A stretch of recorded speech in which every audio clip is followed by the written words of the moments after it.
We begin this morning with Iran. I'm sure you're aware the Iranian president has spoken in the last half hour or so, saying that shooting down of the plane was an unforgivable error and those responsible will be punished. What is the next step for you as Prime Minister?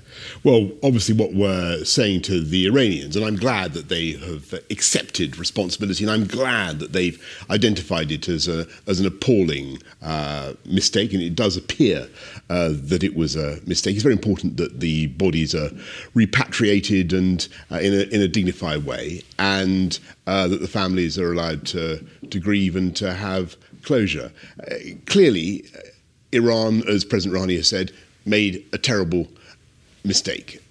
It's good that they've apologised. The most important thing now is that tensions in the region calm down. And I was actually in Oman just at the weekend talking to people in the region, and they don't want a military conflict between the West and Iran. I don't want sanctions the next step. I don't want a military. And let me be very clear. I don't want a military conflict between us, between the United States and Iran. Let's dial this thing down.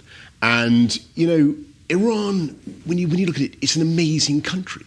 It's 80 million people. It's got a young population. They're literate. They should be orientated towards free markets, towards our way of doing things, and yet they're the captives, they're the prisoners of this approach, this government that they have. Well, we're not easily going to change the government, but we need to engage with the people of Iran. We need to should work, they face we need to work for consequences, peace. Prime Minister?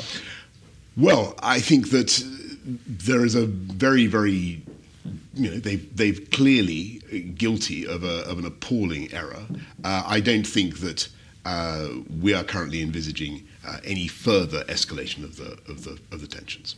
You talked about dialing down. The thing that dialed this up in the first place was the killing of General Soleimani 10 days ago. Where were you when you first heard about that? I was not in this country, but I worked very hard, as you can imagine, to ensure that there was a European response. And there was a good European response. There was a good UK response to the crisis. Were you on holiday there, weren't you? I worked also with our American... I was. It's no secret. And we got a good European response to the crisis. We worked with the Americans, and with, obviously, we talked to the Iranians, so of course to the Iraqis, and I think that the UK played its traditional role, which is to serve as the bridge between the European powers. But is the UK's traditional role to not be told about that sort of thing before it happens, because the decision had already been made before you'd been informed about? Well, let's be clear. This was not our operation. There was no reason for us to be involved. Would you expect to be let in on that? There were no UK assets involved, and it was perfectly right that it went ahead as it does. There's no reason for us to be notified. Our job, once it had happened, was to make clear our position, which was, we're not going to weep hot tears over the death of a guy who had the blood of British troops on his hands. Let's be frank. Nor, on the other hand, as I've just told you, do we want to see any kind of escalation in the Middle East, which many will understand. Listen to you this morning, and some people watching this will say, this was an opportunity for you to show leadership as Prime Minister. Did you think about coming back from your holiday? Well, we had as I say, my job was to concert the UK response and the European response to make sure that the United States understood our perspective, and to work very hard to ensure that there was no escalation. And I think when you look at what has happened in the days since the death of Qasem Soleimani, I think we are in a better place. That doesn't mean that the tensions aren't there. And the UK will continue to work for engagement and dialogue. Now, we're going to come under pressure. Everybody will say, well, you've got to get rid of this nuclear deal, the JCPOA, right? This is what Trump wants. Get rid of the JCPOA. My point to our American friends is, look, somehow or other, we've got to stop the Iranians acquiring a nuclear weapon. I think that's what the Joint Collective Points Agreement does, the JCPOA. But if we're going to get rid of it, then we need a replacement. Now, the problem with the JCPOA is basically, and this is the crucial thing, this is why there's this tension. The problem with the agreement is that from the American perspective, it's a flawed agreement, it expires, plus it was negotiated by President Obama, and it has, from their point of view, it has many, many faults. Well, if we're going to get rid of it, let's replace it, and let's replace it with the Trump deal. Okay. That's what we need to see. And I think that would be a great way forward. President Trump is a great deal maker, by his own account and many others. Let's work together to replace the JCPOA and get the Trump deal instead. Can I ask That's you about the opportunity. Your own deals? Do you think what's happened with General Soleimani, has that made it more difficult for Nazanin Zaghari-Ratcliffe to return to the UK? I know it's something that you've been involved in during your previous jobs as well. No, absolutely. I think the FCO, and we all work very hard to secure the release of a number of very difficult consular cases, including Nazanin. I'm seeing Richard Ratcliffe, her husband, very soon. It's hard to say whether the death of Qasem Soleimani has actually made that particular case more or less difficult. I mean, I think Richard has his views, others have different views. Let's see how we go. Okay. As I said, I don't want to run out of time, and there's many things to talk about today. And one of I wanted to get that point across about Iran and the nuclear deal. I'm sure there is an opportunity there. Our viewers understand that this morning as well. One of the other key issues in the news at the moment is what's happening with the royal family. Now, I understand that your job is very separate from the royal family, but you have not dodged tricky issues in the past. So do you think that, do you have sympathy with Harry and Meghan? I've not dodged tricky issues in the past, therefore I must dodge this. I must not dodge. Look, Dan, my view on this is very straightforward. I am a massive fan, I think like most of our viewers, I'm a massive fan, certainly of the Queen and of the royal family as a fantastic asset for our country. I'm absolutely confident that they are going to sort this out. And you know what? I think they're probably going to be able to sort it out all the easier without any particular commentary from me about this Can I ask you one more question about that case, and maybe some general questions? Do they have a right to a private life, and can they balance that with the job that they do? I think that all those dilemmas are well understood, and I have absolutely no doubt they're going to sort it out, but they're going to sort it out much more easily without running commentary from politicians. Okay, more generally then, is there an issue of media intrusion in this country? Dan, I like your style here. You're keeping. I think it's important.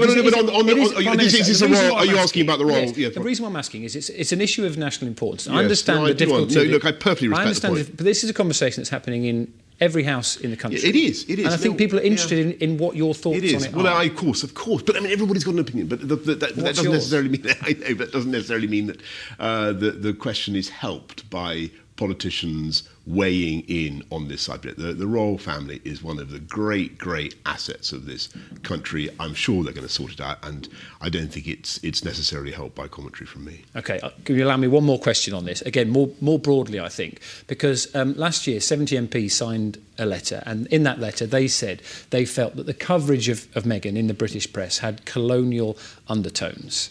Do you think race is an issue in the coverage of this story? Well, again, I'm just going to. I'm going to repeat my point. I don't think this is helped by running commentary from politicians.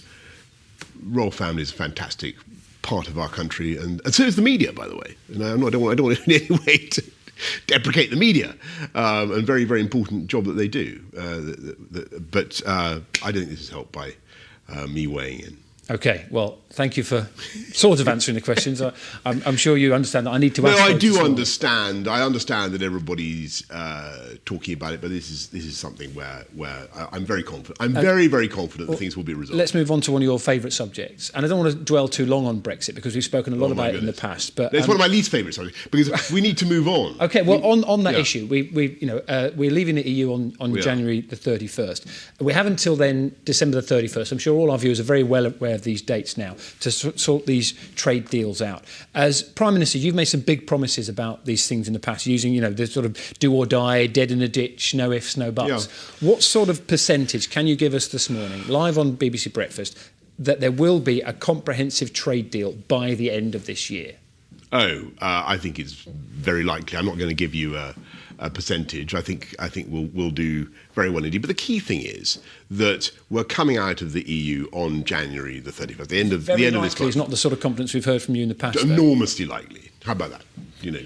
Epically likely. It's epically likely that there will be a deal, but there's a chance there won't be a deal because people. Well, you obviously you cannot. You always have to budget for a complete failure of common sense. That goes without saying. But I'm very, very, very confident. The three verys there that we'll get. This is not about a deal. This is about building a great new partnership.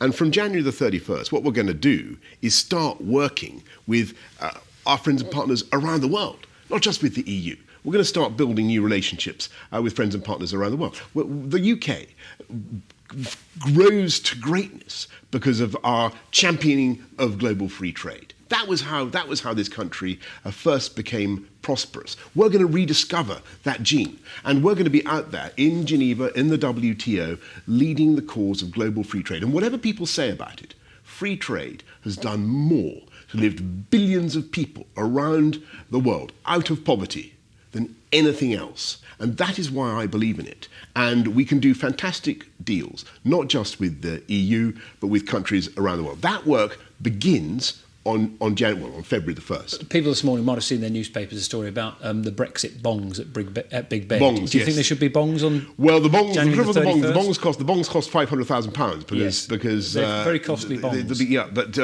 we're working up a plan so that people can bung a bob for a Big Ben bong because there are some people who want to bung. I haven't quite worked it out. But I love the fact you're developing policy live on television. Because everybody knows, Big Ben is being refurbished. They seem to have taken the clapper away. So we need to restore the clapper in order to bong Big Ben on Brexit night, and that is expensive. So I think we're looking at whether people might fund it. We're looking at whether we can fund it. It seems to cost £500,000. Yes. I want to ask you as well about there's some stories in the papers at the weekend about. But I think that's just quickly on. But I really don't want to run out of time. No, sorry, go on. About you planning to sort of stop some of the stunts we've seen in the past, talking about you being a submarine lurking. No, what is all this? Well, I was going to ask you about it. Talking about being a submarine lurking beneath the surface. Are we going to see a different Boris Johnson in 2020 to the one that we've seen before? I hope to lose some weight, but in terms of the submarine, the submarine, is crashing through the ice flows. The conning tower is emerging through the ice flows right now. Here I am talking to you, and I think I gave 2 press conferences yesterday. I want to be as available as I possibly can, but I do believe in cabinet government. Okay. I do believe in the strength of our cabinet. They're a fantastically able bunch of people. I want them to be leading. So, for instance, Secretary of State for Northern Ireland did a very good job in helping to get the Stormont up and running yesterday. I want people who are excited about their work, who want to deliver for the people of this country to get on and deliver. And I will be there to help. Prime Minister, we've got about 10 minutes left. There's lots I want to get through. Can we talk about some of those promises that our viewers will have heard you made during the election campaign? Yes. If you can answer as briefly as possible, because I don't want to get to the end of this interview and then people thinking, why don't we talk about this? Because let's try and make it as quick as we can. You said the NHS is your number one priority and you've got an awful lot to do. Been a record-breaking winter. I'm sure you're aware of this. Record number of patients forced to wait in ambulances because there's no room in A&E. Record waiting times in A&E. Last month, almost 400,000 patients waited more than 4 hours to be treated. When will people watching you this morning, when will they see a difference to those services that aren't working? Well, Dan, this is our number one priority, and that's why we're so focused on delivery. And we are putting a huge amount of... This is a new government with a different approach, right? We're putting £34 billion into the NHS. It's the biggest ever cash injection. There will be 50,000 more nurses going into our NHS. We will have 6,000 more GPs. But I also want to see improvements in performance, in A&E, in waiting times across the country. And we are going to be working on this absolutely flat out. And just the other day, we already announced that we were going to be taking away hospital parking charges for patients, which is one of those things. I think that's what people want to see. All these things take time. Training takes time. Building hospitals takes time. A change that they can see in the coming weeks. We did it just in the last few days. We've announced the end of hospital park. I mean, it's not for absolutely everybody. I mean, you can't just go and park in your hospital car park. It's for patients and staff and carers. But we will go on and build, as I say, 40 new hospitals, 20 upgrades. We're going to do these things now. This is a massive project that requires a revolution in the way we approach not just medical care, but social care as well. And that is a huge priority. Social care is something I want to talk to you about. When you took over... We're going to have to deal with that. Well, when you took over this party, you actually said you're going to have to deal with it. You said there was a plan. You stood outside the building here and you said there was a plan. Where is that plan? Well, we're bringing forward a proposal, and You said there was a plan. There doesn't seem to be a plan. If you'll just give us some time. This has been shirked by governments for about 30 years. So we're now, because we have the majority that we need, we're going to get on and deal with this so that people get the care they need in their old age, but don't have to sell their home to pay for their care. And what about a date, Prime Minister? Well, we'll certainly do it in this Parliament. But that's potentially 5 years away. Last year, you said... Sorry, we'll bring forward the plan. I know, but last year you said there was a plan and we would do it. And now you're saying it in the term of this Parliament. That's not the sort of urgency that you intimated when you took over. I understand. We will be bringing forward a plan this year, but we will get it done within this Parliament. It's a big, big thing. I mean, this is a potentially massive change in the way we fund social care. And we've got to get it right. We've got to think very carefully about how we do it, because there are lots of quite important moral and social issues contained in it. Should taxpayers be paying for people who might be able to afford things? What is the relationship between families that you want to encourage? Should families be looking after their elderly relatives? To what extent? All these are very complex questions. But the key thing is that everybody must have dignity and security in their old age. Nobody should sell their home to pay for the cost of their care, and we will do that. Okay. Now, but that's just one thing. Okay, there's then a massive revolution that we want to introduce in infrastructure. That's what I want to get into, because on the morning after election, you were talking about working around the clock to repay voters, particularly in the north, who you said had lent you their vote. So let's have a promise to those viewers who are watching in the north this morning. What will change this year to back up those promises that you've made? What we will do, I've already mentioned what we're doing on the health service, and believe me, I've been around many hospitals, not just in the north of the country, but across the whole country, where there will be dramatic change in NHS investment as a result of what we are doing. We're putting 20,000 more police on the streets. I want to see crime come down. I want to see the county lines drugs gangs wound up, rolled up. They are reducing the quality of life of people across our country. They're killing young kids. I want to see that thing totally wound up. What I want to see is London has been doing fantastically well for quite a long time, and many of our great metropolitan centres are now starting to show dynamism. But there are too many towns, too many parts of our country where people growing up don't feel they have opportunities. They have talent, but they don't have opportunity. So what we want to do is, through fantastic infrastructure, better roads, better rail, better broadband, but also through better education, to give people the chances to exploit their talents. And that is the mission. And we will work flat out between now and the end of this Parliament to do that. Just in the last few days, we've done just a couple more things that we've done. We gave the police much more use of tasers to help to deal with street crime, to give them security to deal with street crime. and we're lifting the living wage by the biggest ever amount, up to £8.72 per hour, and it will go up to £10. Can I return to transport and infrastructure? Because one of the big stories around at the moment is Flybe. Yes. And talking about regional connectivity, are you going to save Flybe? Well, it's not for government to step in and save companies that simply run into trouble, but be in no doubt that we see the importance of Flybe in delivering connectivity across the whole United Kingdom. It's very important, for instance, where I was yesterday in Northern Ireland. So what are you going to do to help? And well, we're working very hard. I mean, I can't go into the commercially confidential discussion. But you are prepared to do something? We're working very hard to do what we can, but obviously people will understand that there are limits commercially to what a government can do to rescue any particular firm. But what we will do is ensure that we have the regional connectivity that this country needs. And that is part of our agenda of uniting and levelling up. We don't have good enough infrastructure in many parts of our country. People don't feel that they have a chance to get to the opportunity areas, to the high skill, high paid jobs. And that is one of the things that I hope by the end of this Parliament we'll have tackled. I've got some important questions I want to ask you, but I don't want to run out of time. So can I ask you for sort of almost quick fire answers, even though they're serious issues? We followed the story of Harry Dunn on Breakfast and his family's fight for justice. The extradition request for Anne Sakoulas, who's accused of killing him, as you well know, has been made to the US. Is she going to face justice? I think it's right that we've made the appeal for extradition. I have to be absolutely clear with you, Dan. I think the chances of America actually responding by sending Anne Sakoulas to this country are very low. That's not what they do.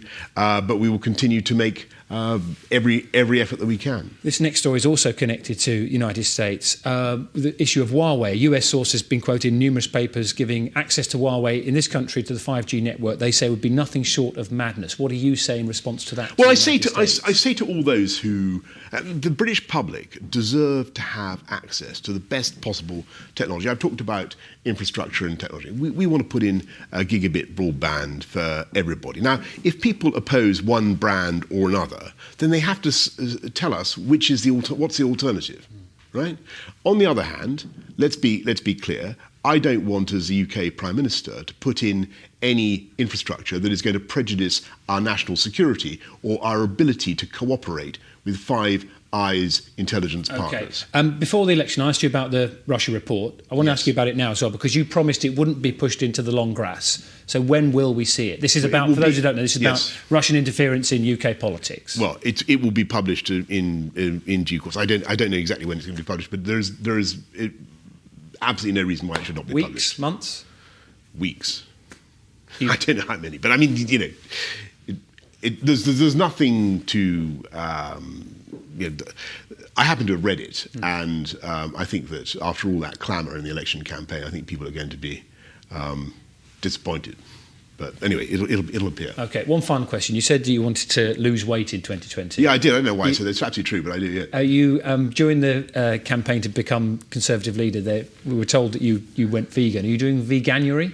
No, I'm not. No, I'm not. I had thought of it, but it requires so much concentration. I do, I take my hat off to vegans who can handle it and who manage to avoid all non-vegan products. But I haven't got. I'm doubtless bacon sandwiches. What is it? What's the problem? The whole lot.